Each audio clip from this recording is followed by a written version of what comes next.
Казва се, че ако човек иска да знае истината, цялата истина и само истината за фактите от миналото, той трябва да чете не български, а македонски вестници. Ето вижте какво гениално откритие са направили братята македонци. Орфей бара Еуридика у Адот.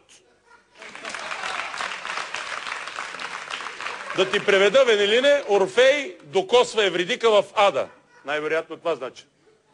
Орфей бара, търси. Може би бара е търси. Бара, търси. Най-вероятно. Не е като българското бара. Македонското бара е друго. Орфей бара Евридика у Адот и Орфей стана македонец. Това сензационно разкритие направи Скопския утрински вестник.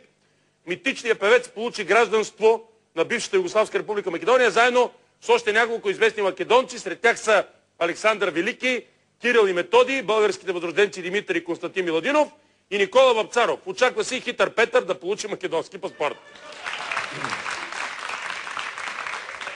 Поне ме гледате в Македония, братя македонци, малко сте попрекалили. Орфей не е македонец и не е барал Еуридика у Адот. По-скоро той е македонски журналист, дед го е измислял, докато е пишал, се е барал за арфата. Виж това, че български хитър Петър щел да взема македонски паспорт, някак си е по-възможно. Това е инкембидон. То бившия македонски премиер взе български паспорт. Що пък хитър Петър да не вземе македонски паспорт? Тама ще му станат два български паспорта. Иначе за Александър Велики македонците са прави. Той ще е бил македонец от всекъде. Викали са му Саше Великиот.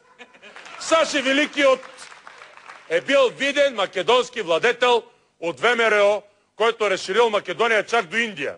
Даже, братя македонци, записвайте си, защото тя ще ви каже един уникален, неизвестен факт от вашата македонска история.